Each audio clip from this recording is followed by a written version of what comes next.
Muy bien. Bendecida noche para todos. Un placer poder saludarles. Quien les habla, el licenciado Omar González. Hoy estaremos trabajando con nuestra clase en vivo de psicología familiar, el contenido de la unidad número 1. Para eso, trabajaremos de acuerdo a la siguiente agenda de trabajo. Tenemos la bienvenida, contenido, ciclo de preguntas. Hablaremos de la actividad evaluativa y, por supuesto, nuestro cierre cognitivo. Recordando que la arquitectura del sistema familiar, de la cibernética de la intervención clínica, un mapa visual de las dinámicas relacionales y la escuela de la terapia familiar.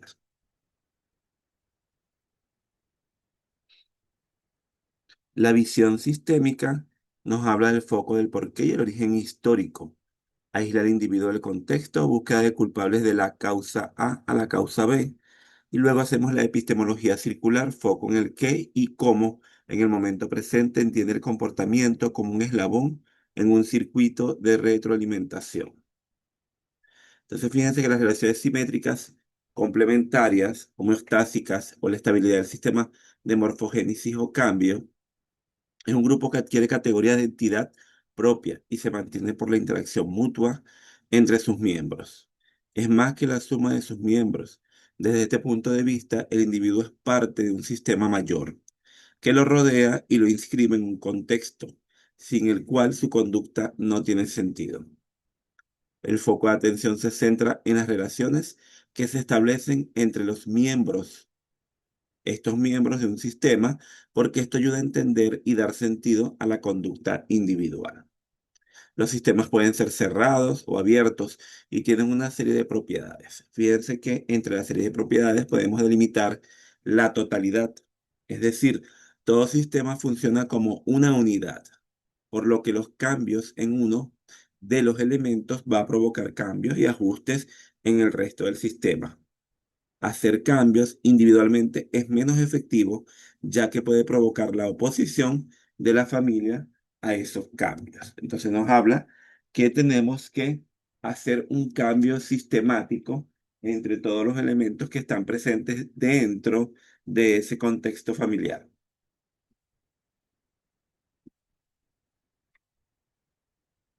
Ahora bien, otro elemento importante a resaltar es la equifinidad y la equicausalidad.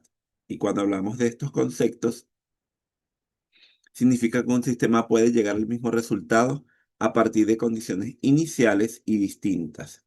Y por supuesto, la equicausalidad es que la misma condición inicial puede llevar a distintos resultados. Por su parte, también tenemos la retroalimentación o el feedback, que es el mecanismo que permite reajustar y adaptar continuamente el sistema, ya que reinserta en él lo que ha resultado de sus acciones anteriores, lo que permite que pueda adaptarse. En los sistemas familiares existen dos tipos de feedback: el negativo u homostasis. Este tipo de feedback no promueve el cambio, sino que intenta buscar la estabilidad del sistema corrigiendo las desviaciones dentro. La función del síntoma que sufre uno de los elementos a nivel individual es la de mantener la estabilidad del sistema y contrarrestar el cambio. Mientras que por otra parte está el feedback positivo o morfogénesis, que es ese tipo de feedback que promueve el cambio, la desviación dentro del sistema con la intención de mantener el sistema viable.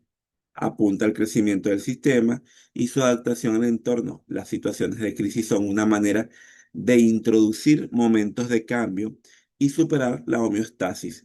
Las familias oscilan entre estos dos tipos de feedback, tratando siempre de ajustarse mientras mantienen una coherencia y estabilidad internas.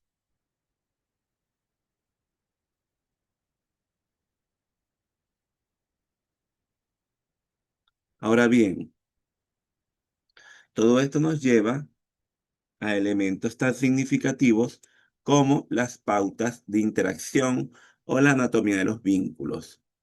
¿Sí? Entonces en ellos tenemos relaciones simétricas y relaciones complementarias.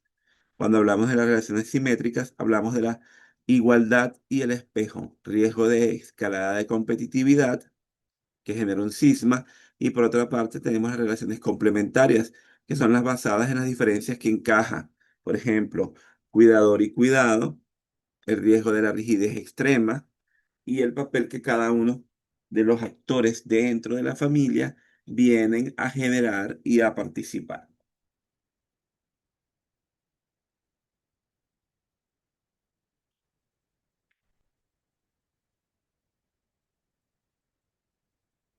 De todo esto,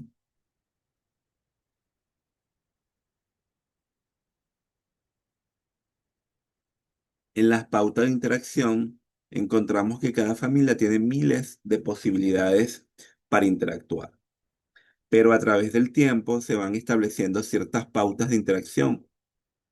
Estas, a su vez, tienen reglas de relación. Estas pautas establecen cuándo, de qué manera y con quién puedes relacionar y dar orden y coherencia al sistema. Cada familia genera sus propias pautas de interacción y se mantienen por las expectativas de los miembros de esa misma familia.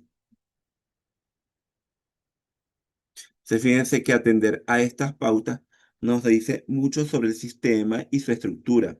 Por ejemplo, el primero que comienza a hablar suele tener el poder en la familia y la capacidad de definir los problemas, entre otros muchísimos eh, ejemplos de estructuras familiares que se van observando desde la sistematización y desde el proceso de acompañamiento.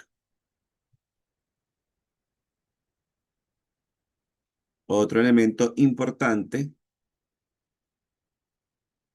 es la circularidad.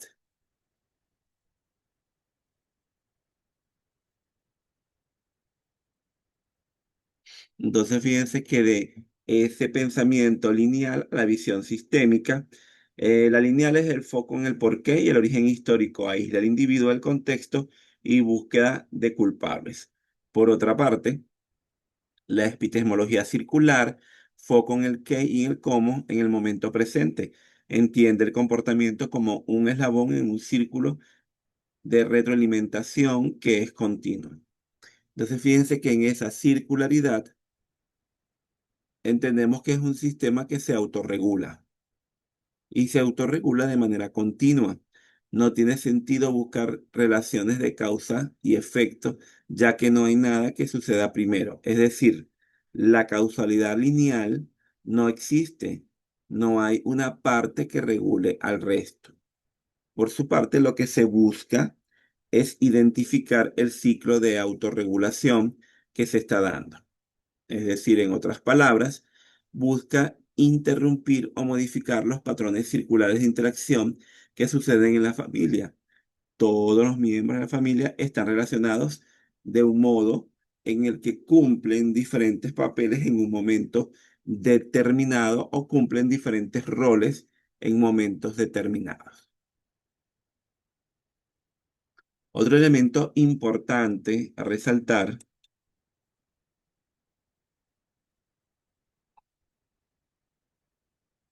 es que esta particularidad en que cada uno de los miembros eh, cambia su papel o su rol dentro de la estructura familiar, genera entonces una tensión constante, ¿sí? Que podemos entonces definir como homeostasis, que es la fuerza de estabilidad, las reglas, la lealtad, los mecanismos de retroalimentación, que pueden ser positivos o pueden ser negativos, y esto a su vez protege o genera cambios en el sistema que se mantienen en ese mismo momento dentro de la estructura familiar. Por otra parte, tenemos la morfogénesis, que es la fuerza de transformación, la capacidad del sistema para modificar su estructura y una estructura que es básica en respuesta a crisis, a maduración y, por supuesto, a exigencias del entorno, del contexto, de las situaciones con las cuales se enfrenta la familia como tal. Entonces, fíjense que en esos tipos de cambios se definen dos conceptos fundamentales que están presentes dentro de la estructura familiar. En primera instancia están los cambios de primer orden. Y cuando hablamos de esos cambios del primer orden, el cambio se produce a nivel individual, es decir, en uno de los elementos del sistema, pero no se traduce en cambio en la estructura del sistema, ni repercute más allá. Estos cambios se entienden como foco o pocos fiables, ya que el sistema en el cual se generó el síntoma sigue manteniendo la misma estructura y es posible que vuelva el síntoma o aparezca otro síntoma en otro miembro de la familia. También tenemos los cambios de segundo orden. Se producen cambios en el conjunto de las interacciones y reglas que rigen la estructura interna del sistema. Se produce un cambio cualitativo en el sistema que repercute en todos sus elementos. Y esto, por supuesto, conlleva cambios duraderos y estables. ¿Por qué? Bueno, porque sencillamente entra en juego todos los elementos que están dentro del núcleo familiar, entonces todos se van ajustando a a ese cambio que se está gestando.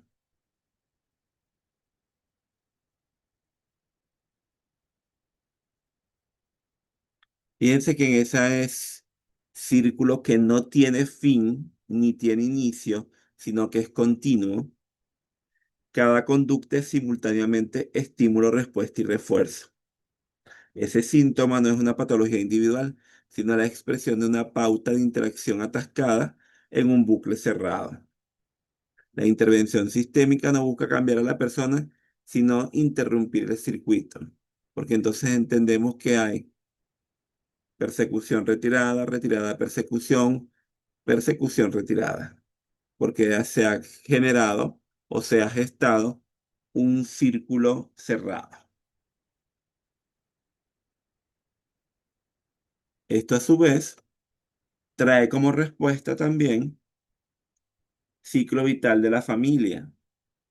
La familia va desarrollándose, adaptándose y cambiando a lo largo del tiempo en una serie de fases normativas que se pueden clasificar por etapas.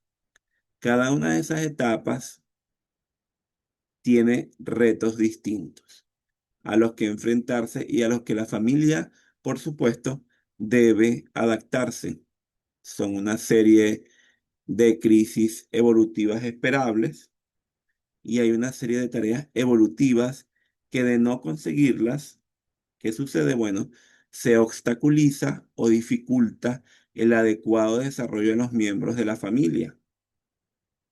Fíjense que cuando una familia va atascándose en ciertas tareas, estas influyen y dificultan, por supuesto, las etapas posteriores. Autores como Carter establecen que hay 6 fases. La primera fase es la independización del joven adulto. Y fíjense que en esta fase la tarea principal es la autonomía, tanto práctica como emocional, y a su vez la reconciliación con la familia de origen, que al hacerlo adecuadamente supone la independencia del joven adulto sin romper con ese núcleo familiar, sin buscar un sustituto precipitado o sin llegar a independizarse, que implica formular los propios objetivos vitales, encontrar trabajo y ser suficientemente autónomo como para relacionarse con una pareja de igual a igual y llegar a plantear una familia habitualmente. También encontramos que el problema fundamental es aceptar el cambio, ese cambio de relación con los padres y pasar de un tipo de relación complementaria, padre-hijos, a una relación de igual a igual.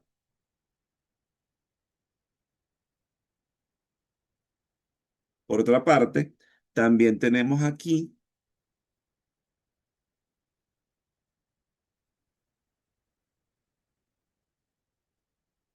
la formación de pareja. Y cuando hablamos de esa conformación, que debe ser estable, supone la unión de dos personas que provienen de sistemas familiares diferentes. lo que supondrá aunar y negociar creencias, expectativas, valores y conductas conformando una nueva organización, que a su vez es distinta a la de los sistemas anteriores. La tarea básica es el compromiso con el nuevo sistema para establecer unas fronteras adecuadas con el exterior y un funcionamiento común en la pareja. Los límites se van negociando con acuerdos explícitos y, por supuesto, con acuerdos implícitos. Por ejemplo, se renegocia las relaciones con las familias, con los papás, con los hermanos. Y en esto, por supuesto, se busca el objetivo que desarrollen un espacio íntimo sin desvincularse de su entorno. La pareja desarrolla su propio modo y organización y renegocia sus expectativas y patrones de relación, desde cómo se expresa el afecto a quien cocina, quien limpia, los roles, la jerarquía. Se establecen entonces unos valores comunes, aceptan sus desacuerdos y pautan cómo se negocia, quién toma las decisiones, entre otros muchos acuerdos que se pueden hacer intrafamilia. Fíjense que habitualmente la dificultad principal suele ser establecer límites con la familia de origen. Encontramos que, bueno, hay ese desdibujo de los límites, entonces, bueno, quieren interferir miembros de la familia de origen en esta nueva familia que se está gestando. Invariablemente hay unas fronteras padres con los padres que fomentan la intrusión o demasiado fuerte que llevan al aislamiento y a la pérdida de apoyo. Por otra parte, fíjense que familias con hijos pequeños, que cuando hay ese nacimiento del primer hijo, aparece un tercero en el sistema que necesita ser acomodado. ¿Por qué? Bueno, porque influye en todas las relaciones y aparecen nuevos subsistemas: padre, pareja e hijos. Una tarea básica que surge es mantener un espacio íntimo a la vez que se hace frente a las funciones de cuidado de los hijos. Existen nuevas tareas, nuevos elementos domésticos y pueden ser repartidas, por supuesto, las funciones del cuidado, las funciones de la crianza, la protección de los hijos. Cada familia encuentra de manera expresa cómo generar o cómo demostrar el afecto y manejar el control. Deben irse modificando y ajustando de acuerdo a la edad en la cual va transitando esos hijos con los cuales han ido incorporándose a la familia. Uno de los primeros problemas son los roles de género. Aunque hay un acuerdo sobre lo que hace un hombre y lo que hace una mujer desde la etapa anterior, es en esta cuando dichos acuerdos se hacen más visibles y es más fácil que la pareja caiga en los roles tradicionales de género. Es decir, bueno, que el hombre hace de proveedor y que la mujer renuncia a su carrera profesional para ocuparse de la casa, por ejemplo. Muchas veces estos problemas se manifiestan en la sexualidad o bajo la forma de depresión. El otro gran problema suele ser el vínculo afectivo con los hijos, bien por caer en la sobreprotección como en la excesiva distancia. Una situación habitual es un hijo y una madre muy cercanos que se alían en contra del padre, que parece una figura más distante en la familia. Esto en la etapa que genera más divorcios y por tanto suele ser la etapa más compleja y complicada. Nuevos hijos supondrán nuevas reorganizaciones y la aparición del subsistema de los hermanos y el manejo de la rivalidad y la cooperación. También es importante que en esta etapa aparece el colegio como una institución externa con la que la familia tiene que relacionarse. Y de una gran importancia, pues fíjense que el colegio añade nuevas tareas, como encargarse de ir a recoger a los niños, ocuparse de las tareas del colegio y la relación con los compañeros, que a veces suele ser compleja y difícil. Otro elemento importante es la familia, en el caso de la familia con adolescentes.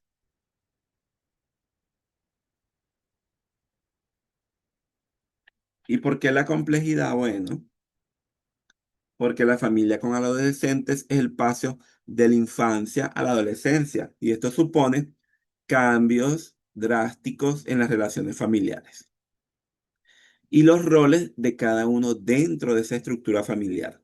La familia pasa de tener una función de protección a una función de preparación para las responsabilidades del mundo adulto. En esta etapa, el grupo de pares adquiere mucha mayor importancia para la adolescencia. Tiene una nueva capacidad de juicio y plantea exigencia a los padres. Aparecen cambios en la sexualidad mientras busca definir su identidad y aumentar su autonomía. Y fíjense que la autonomía y el control suele convertirse en el conflicto principal y la tarea fundamental es flexibilizar los límites para permitir a ese adolescente explorar y experimentar, pudiendo regresar a buscar apoyo cuando no pueda afrontar algo solo.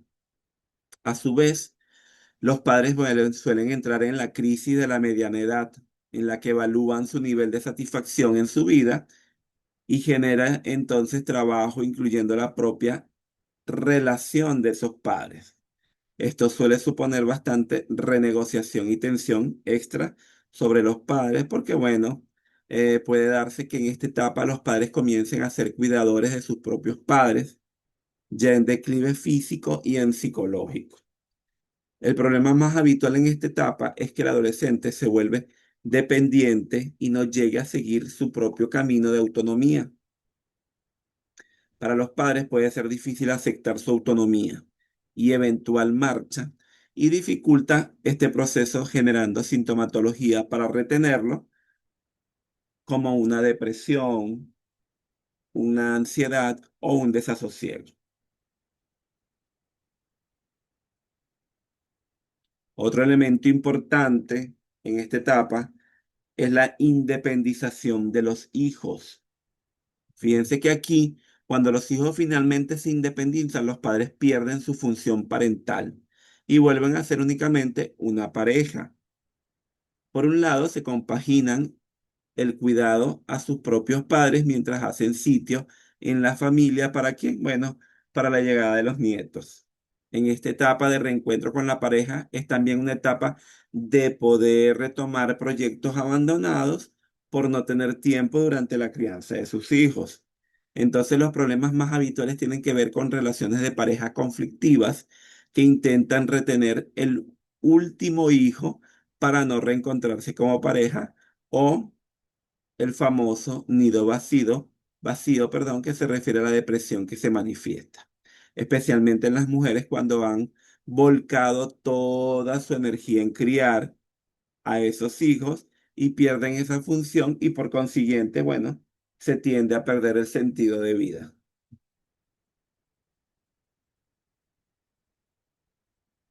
Y otro elemento importantísimo es la familia en esa tercera edad.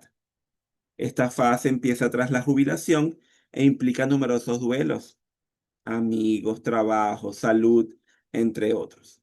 En esta etapa, la energía se vuelca en mantener el funcionamiento personal y de pareja para valorar lo logrado a lo largo de toda esa existencia.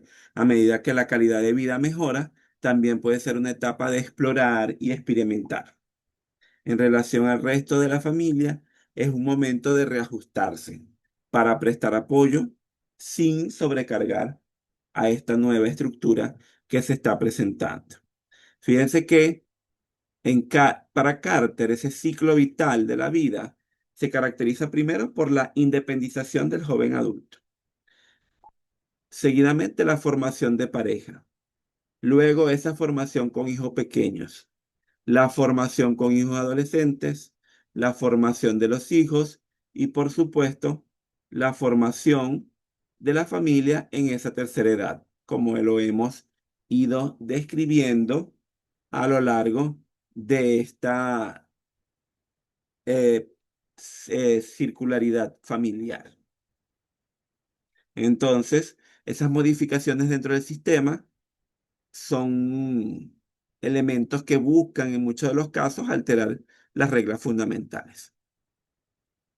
Por otra parte, se transforma de las reglas del sistema en sí, el sistema salta a un nuevo orden lógico que realmente va reajustando a los miembros de esa familia. Entonces, ese proceso se convierte en lo que llamamos el bucle del ciclo vital. Las familias entonces entendemos que no son estáticas. Ellas atraviesan por etapas evolutivas normativas que exigen desmantelar la homeostasis previa y renegociar las reglas.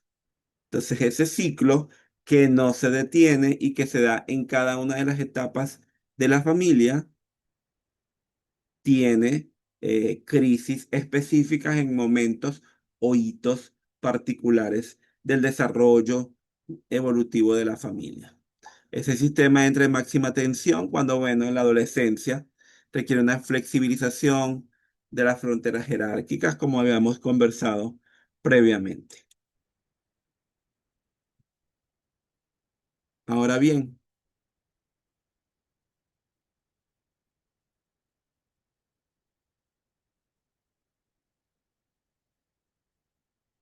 las escuelas de la terapia familiar que buscan comprender la mecánica sistémica como un paso a lo largo del tiempo.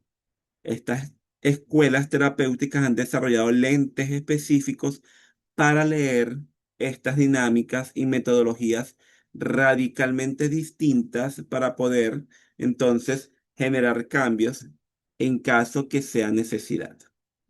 Piense que la terapia estructural, que en este caso iniciada por Minuchin, parte de que la familia como organismo necesita de alguna forma de estructura interna que indique cómo, cuándo y con quién relacionarse. Es decir, son pautas de relación relativamente estables que organizan los subcomponentes de la familia y nos dicen cómo funcionan las cosas para que esa familia tenga función y tenga un orden estructural.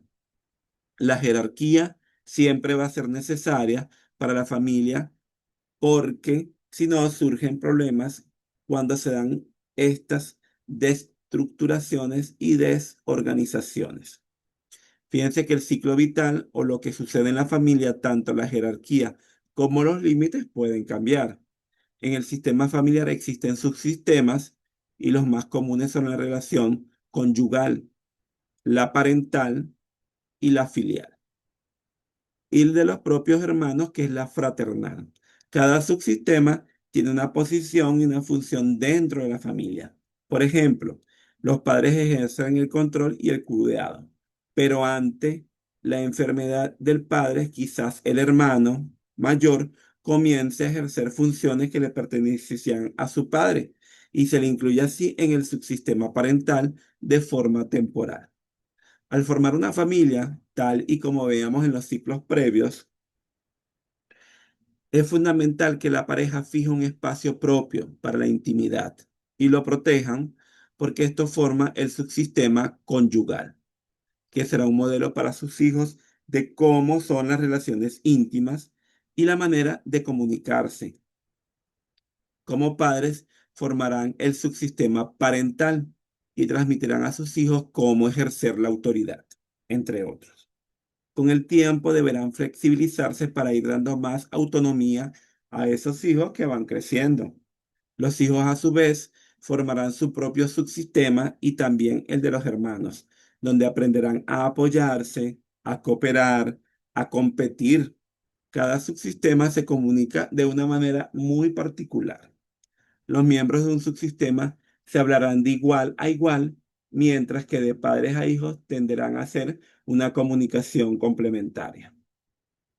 Fíjense que los límites regulan el contacto entre los subsistemas y por tanto son muy importantes. Existen tres sistemas de comunicación y de regulación. Primero, rígidos. Hay muy poco intercambio de comunicación entre los subsistemas y la familia parece fragmentada, cada uno haciendo su propia vida. Hay una gran autonomía, pero muy poco contacto, y esto promueve la independencia y la búsqueda de los propios recursos, pero limita Fíjense ustedes, la calidez y el afecto. Por otra parte, tenemos los límites claros, que existe el contacto y el intercambio, pero ciertas áreas permanecen y el propio sistema permite la autonomía y el contacto.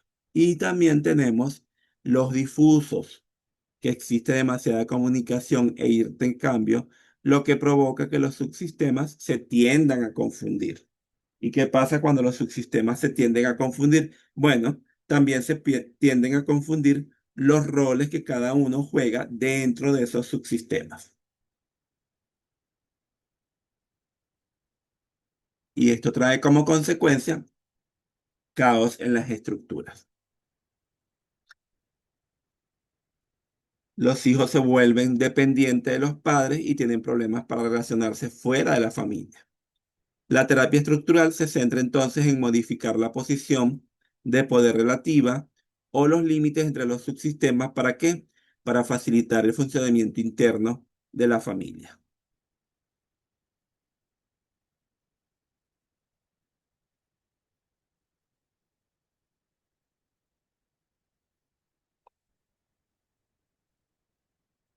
Ahora tenemos los sistemas interaccionales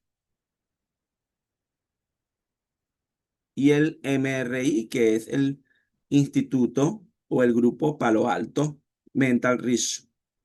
Estas escuelas están basadas en autores como Westlight y Betson.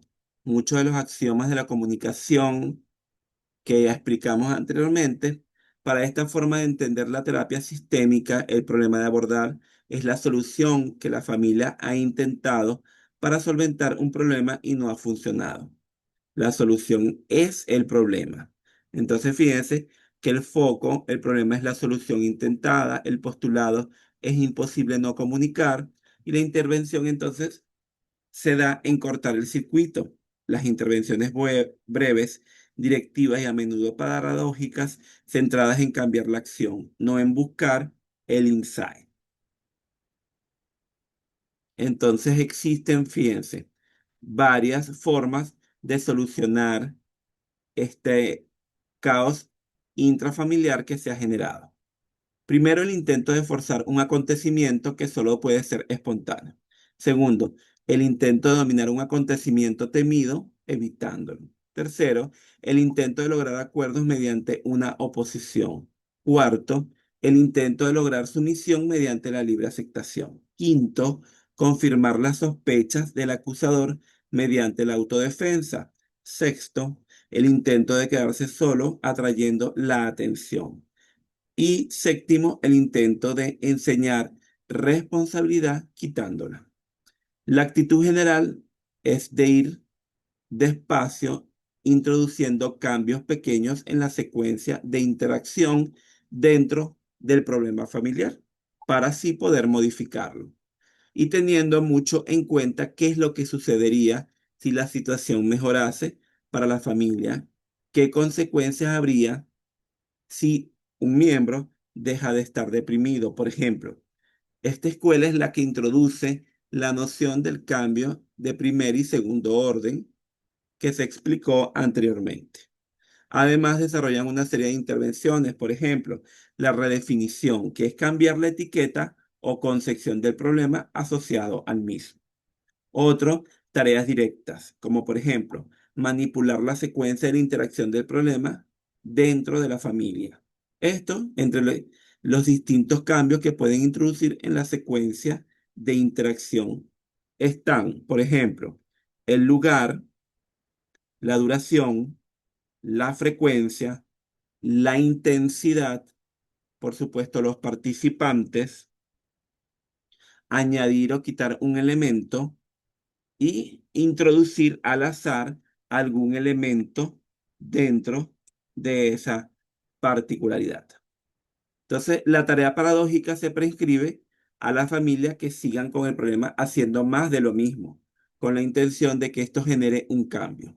Suele ser una intervención arriesgada y se le llama paradójica, ya que se cumple lo que se está esperando con la tarea del terapeuta y si no, se están cambiando, por tanto, no se consigue el cambio esperado.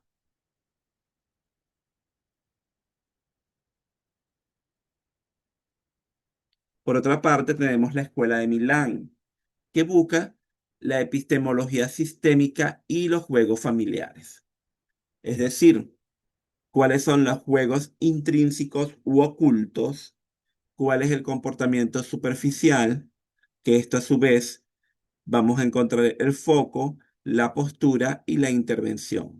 En el caso de los focos son los mitos familiares, las lealtades invisibles y la tiranía de la lingüística. Por otra parte, la postura, que nos habla de la neutralidad, la, la hipótesis o circularidad del terapeuta y la intervención. Este modelo, que es un modelo de terapia sistémica, se basa en el trabajo de Boscolo y Parassoli. La terapia se centra en formular hipótesis sistémicas que expliquen de forma circular lo que le ocurre a la familia e intentar contrarrestar a lo largo de las sesiones si la hipótesis no funciona. ¿Qué se hace? Se desecha y se rehace para seguir contrastándola con cada uno de los elementos que se observan en el sistema familiar.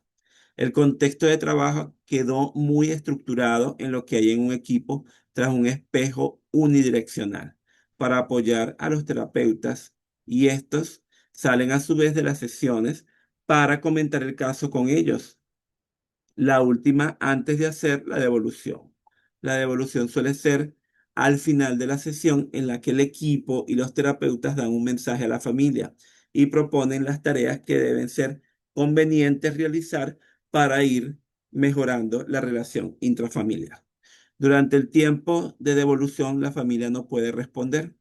Esta forma de trabajo centra la atención de los terapeutas en buscar formas o un mapa de la familia como una red de elementos interconectados, fijándose en la manera en que estos se relacionan, por ejemplo, buscando quién se alía con quién para ver entonces dónde hay esas lealtades invisibles.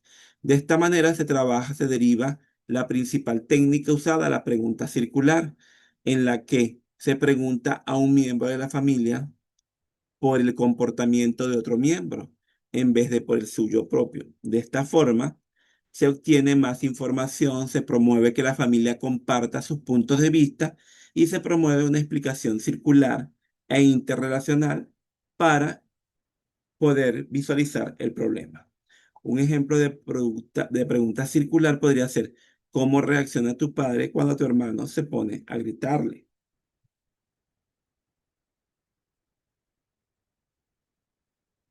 Por otra parte, tenemos la estructura estratégica que nos habla de lo presentado por Minuchin.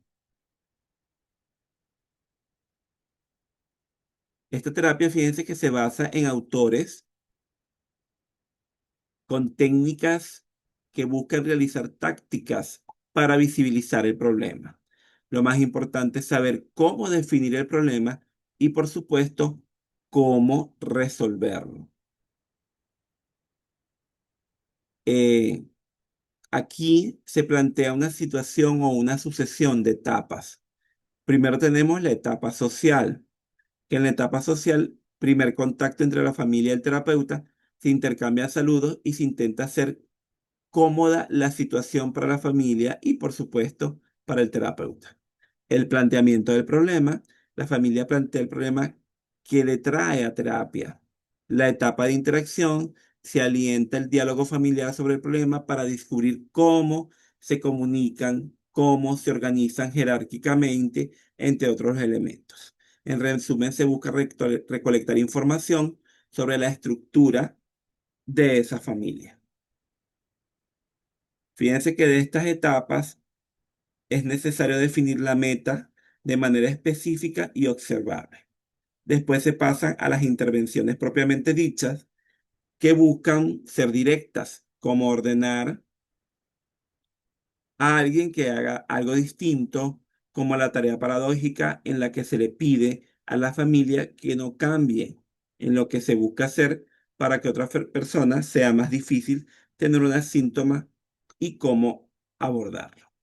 Esto debe hacerse de tal modo que pueda ejecutar y que no haya objeción y, por supuesto, no se cause daño a alguno de los miembros.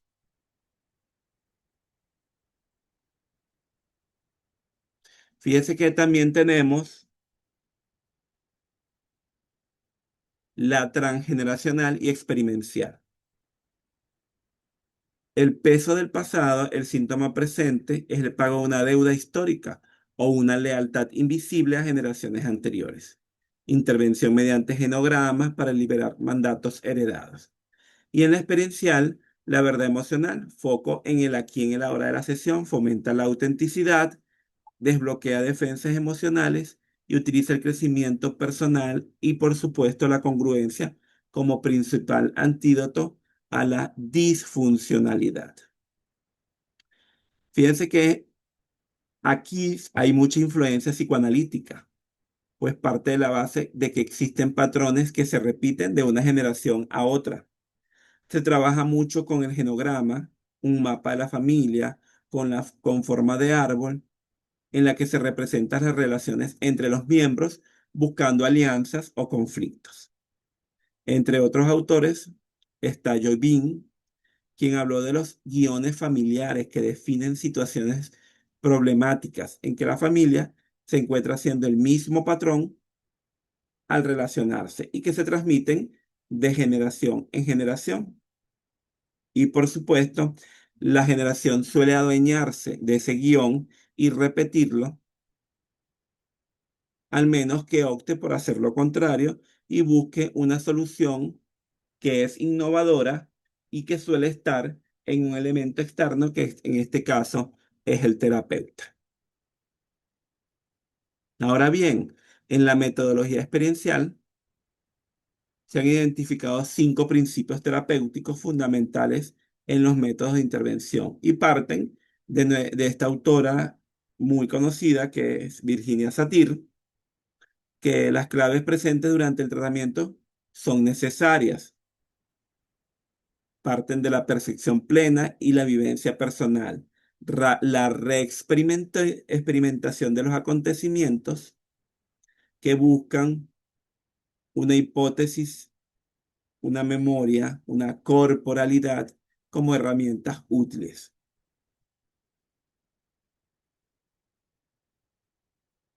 Entonces, fíjense que ella destaca la direccionalidad positiva, la focalización del cambio, la autocongruencia terapéutica. Ella afirma que el terapeuta debe ayudar a los clientes a percibir el mundo de una forma positiva, a lograr la salud física y la psicológica, que se desarrolle su máximo potencial para generar un nuevo marco interpretativo de ese contexto y de esa realidad.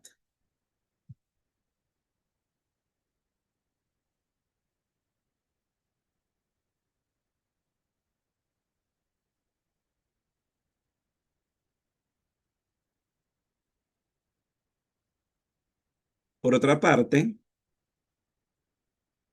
tenemos el enfoque constructivista, que su postulado es que no existe una realidad familiar objetiva, solo significados co-construidos por sus miembros. Los sistemas de creencias y las narrativas dominantes que sostienen el problema es el foco y la intervención es de construir esas narrativas saturadas de problemas y co-crear historias alternativas que sean más funcionales, partiendo de que el terapeuta pasa de experto a coautor. Entonces se fundamenta en los objetivos de que las familias acuden a terapia necesitan 2 cosas: inteligibilidad y transformación. Es más concreto el proceso, que consta de 7 fases necesarias: la construcción de la alianza terapéutica, la elicitación de las normativas dominantes, la deconstrucción de las normativas dominantes, fomento de la emergencia de narrativas subdominantes, la validación de las narrativas alternas, las prácticas de la narrativa mediante el uso de tareas o prescripciones posesión y el fomento de la reflexibilidad. Todo esto buscando hacer más pertinente y coherente las relaciones e interfamiliares. Fíjense que tenemos aquí eh, un cuadro sintético donde eh, presentamos de manera muy sucinta cada uno de los elementos que están allí presentes. Entonces, fíjense cómo cada una de las escuelas ve cuál es el foco del problema, ve cuál es el rol del terapeuta, ve cuáles son los mecanismos de cambio. Y por supuesto, los autores claves o fundamentales. Tenemos, por ejemplo, en Palo Alto que las soluciones intentadas, hay un director táctico, es interrumpir el circuito, y Wasley es el autor fundamental. En Milán hay juegos y mitos, hay un observador neutral, se trabaja con la paradoja y la connotación, y uno de sus autores fundamentales es Palazzoli.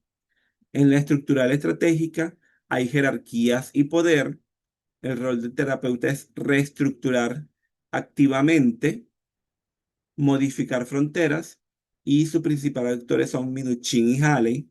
En el caso de la transgeneracional están las lealtades invisibles, hay una guía histórica, se busca la resolución de las deudas, y su principal autor es Bowen.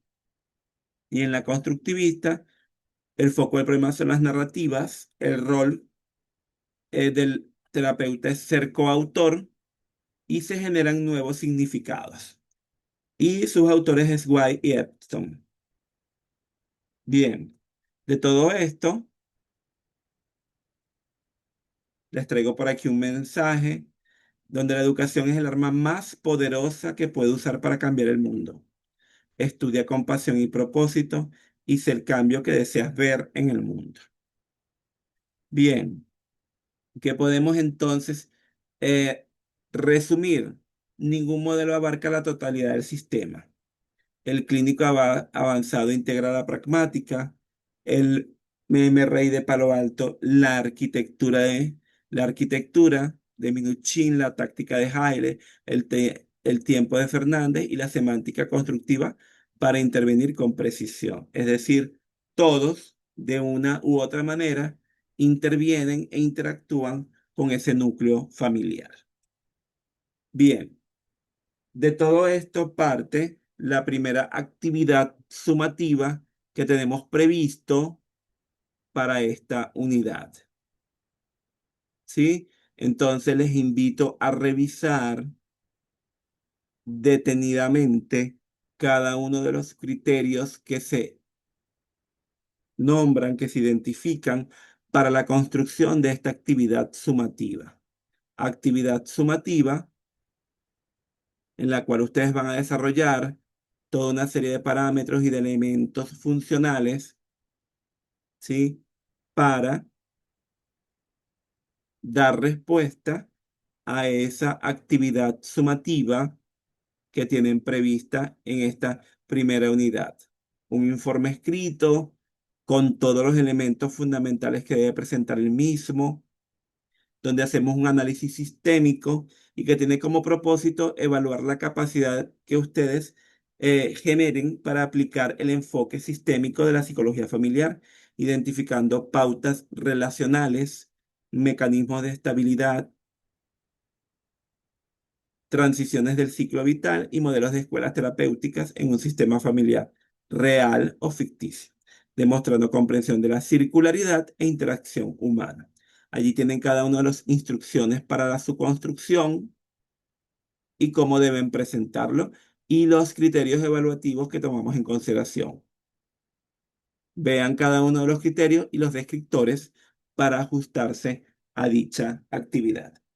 Fue un placer poder conectarnos. Cualquier duda que se pueda generar, comunicarse por los medios previstos para tal fin.